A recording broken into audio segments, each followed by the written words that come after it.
বন্ধুরা, আজ আমি বানাচ্ছি নরম তুলতুলে পরোটার সঙ্গে নিরামিষ দোকানের ঘুগনি, যা খেতে দুর্ধর্ষ লাগবে। তো দেখুন আমি পরোটাটা কেমন নরম তুলতুলে একদম সুন্দর তৈরি হবে। এই গরম জলের মধ্যে অল্প একটু নুন দিয়ে দিলাম, কিছুটা চিনি দেবো, চিনি দিয়ে দেবো। চিনিটা গুলিয়ে নিয়ে পরিমাণে সাদা তেল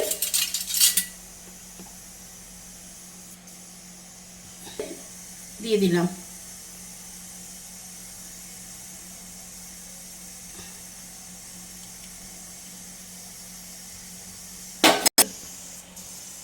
এবার এরপর ময়দাটা আমি দিয়ে দেবো।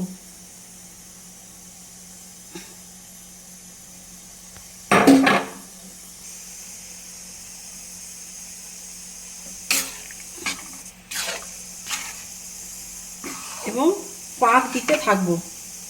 এরপর একটা নরম আমি এটা পাক দিতে থাকবো এবং তারপরে একটা থালায় ঢেলে নিয়ে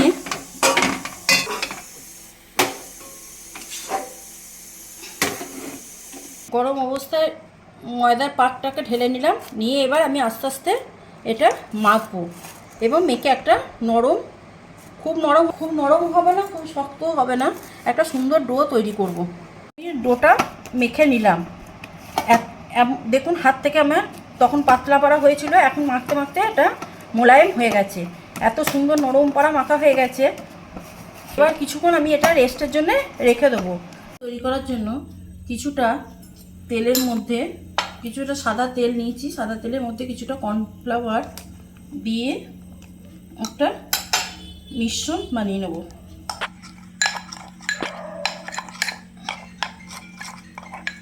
দেখুন একটা কর্নফ্লাওয়ার তেলের একটা মিশ্রণ তৈরি করে নিলাম, যেটা আমার পরোটাতে সাহায্য করবে। এবার কত সফট হয়েছে দেখুন। এবার আমি পরোটাটা বেলতে শুরু করব। ডোগুলো বানিয়ে নেওয়ার পর আমি এবার একে একে পরোটাগুলো বেলে নেব। এই পরোটাগুলো খুব পাতলাভাবে বেলতে হবে, যত পাতলা হবে পরোটা তত নরম হবে।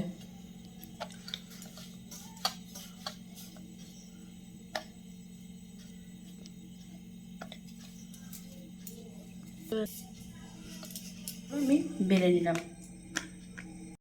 কিছুটা গোল করে বেলে নেওয়ার পর আমি এই কর্নফ্লাওয়ার তেলের যে মিশ্রণটা ছিল সেটা আমি হাতে করে লাগিয়ে নিচ্ছি, আপনারা ব্রাশে করে লাগাতে পারেন। এবার একটু চৌকো ভাঁজ দিলাম।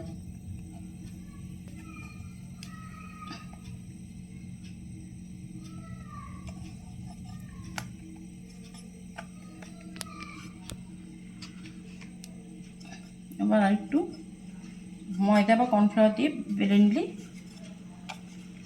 হবে।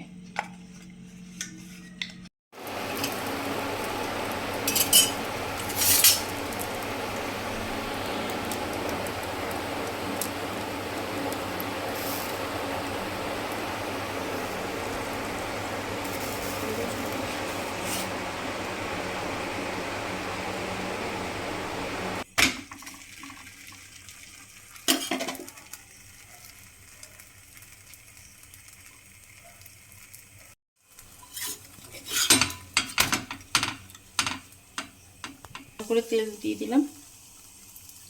তেল ইউজ করতেও পারেন, আবার না করলেও চলবে, মানে এত সফট হয় তেল, এর ব্যবহার দরকারই হয় না। এসেছে, এবার আমি এরকম করে করে একটা করে পরোটা আমি ভেজে নেব।